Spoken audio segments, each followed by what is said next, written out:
going to be showing you how to add more color or more life to your Miriam Joy patterns. We're going to work on a couple of techniques. Sometimes you just don't feel that they just blend into the background and you need them to step forward. So we're going to show you a couple of different things as well as coloring them. Now this guy, this pumpkin kind of looks like he's floating. He's not attached to the ground. So the first thing that we're going to do is I'm going to be working with acrylic paints and I'm going to anchor him. So I'm going to use burnt umber and we're going to just kind of give him some ground here. And you can just put that color in, and it doesn't have to be anything fancy, but just kind of anchor it a little bit so it looks like he's sitting on the ground. And see how much that has already helped him right there. So the next thing we're going to do is we're going to use our burnt umber and we're going to float color around the background. I do have a video on floating, but we'll go into a little bit of instruction. I'm going to use my color float and I'm going to pour that. I'm going to fill that, my brush up with that. I'm going to just wet it and dry it out just so it doesn't have too much absorbent. And then I'm going to fill it up with my color float and I'm going to dip half of it, and excuse me, I'm going to change brushes on you here. I love the angle brush. You can use a flat brush like I was using. That's not a problem, but I was taught my students with the angle. So we're going to float that up with the float, the color float, and then we're going to put it halfway into our burnt umber and we're going to walk that out. And like I said, if that was too fast for you, there is a video to do that. So what we're going to do is we're going to walk this around the back of our pumpkin, and this gives it a shadow, and it's actually going to move our pumpkin forward so that it doesn't look like it's in the background anymore. I'm going to reload with my color float here. I'm going to keep on going. And if you're working on a design and it's a certain type of color, you can use a darker color of that. But when I'm doing a background color, like I said, the burnt umber is more of a shadow. So I usually kind of like to use that. So now you can see that that's really moved our pumpkin forward into the foreground. We've also anchored him so that he's not floating. Another thing that you can do with the patterns is color in the middle. And I'm working on paper, but you can do this with gourds or whatever you're using. Still using my acrylic, I'm going to match my orange. And I'm making a wash, and wash means I'm adding water to my acrylic paint. And we're just going to come in here and just walk that color through and see how vibrant that's getting. And that just brings so much more life to your patterns, especially the Miriam Joy patterns, because they are just kind of a idea. You could also come in and do your leaves as well. We're going to do another one real quick here, but see what a big difference that already has made. We'll do another pumpkin one here, but use this on any of the Miriam Joy patterns and you'll be surprised. I do it more than you probably realize I do if you go back and you look at my Gourd artwork.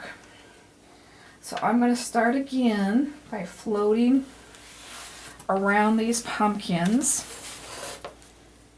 So I'm going to just fast and simple. I'm going to float on this one to put that one in the background.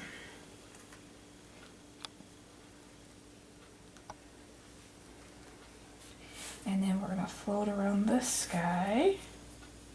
And you can go around that stem or you can leave him, it doesn't matter.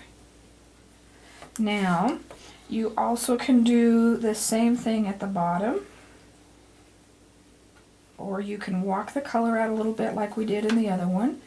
Just kind of do that. But if you float around these leaves, you're going to see them come to life a little bit too. And see how it's already not blending into the background as much. And understand I'm doing a rush job on this. Slow down, take your time, make it look nice.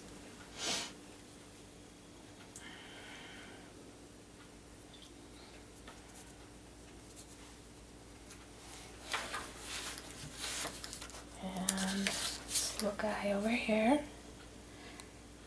And like I said, this can be on anything that you're working on the wood, on the gourds, whatever you think here. So we've already helped that pattern a little bit, so now we're going to go ahead and do a wash of our acrylic paint, add water to that, and we're going to come in here and we're going to give life to that. Remember, you got Thanksgiving coming up as well as Halloween. You can add a jack-o'-lantern face to this for Halloween. And this guy, we're going to make him a little bit more reddish orange. I'm going to use a little bit of a rouge color, maybe a little bit too pink, but oh well.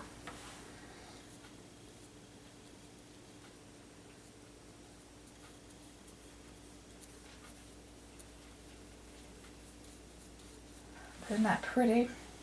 So we're going to come in on our leaves now. We're going to add color to those as well. And I'm just matching up my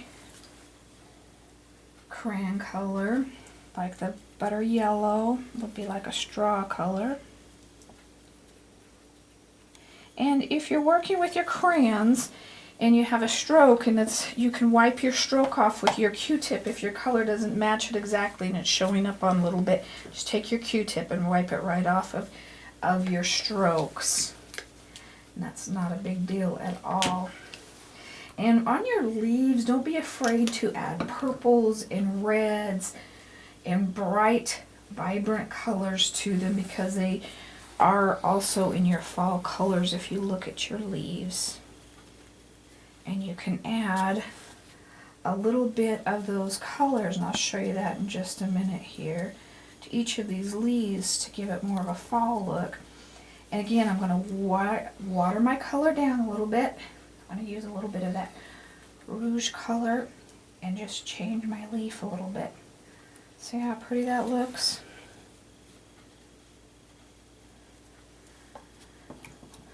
And you can just go nuts with them. You don't have to do everything I tell you to do. You can add a lot more color, just a little bit of color, whatever you want.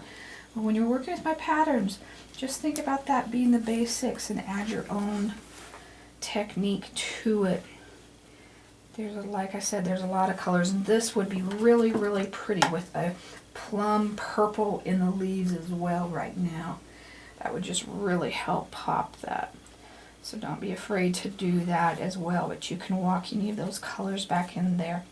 You could even come in with your brown just a little bit and start to put that on your pumpkin as well. Make it more defined. You could use your float medium there a little bit. But see how it just keeps adding. And like I said, we could just keep adding more and more color to this to add more definition to it. So you decide how much you want to do. But you can see this isn't our plain old pumpkin anymore. We've really added a lot of life to this and a lot of color to this, so that you know that you can bring these to life. And see how pretty that looks, and we spent just a few minutes adding some color to that. So take that, use that information, use that on the Miriam Joy patterns, and there's a bunch of Miriam Joy patterns, especially now for the fall ones, but there's all seasonal ones. You can use this on any other ones. Don't get stuck just thinking fall and Halloween and Thanksgiving, but use it on the other patterns as well. And you can find more patterns on our site at www.miriamjoy.com. And if you have any questions about this process, please email me at art@miriamjoy.com. Thank you for joining me today.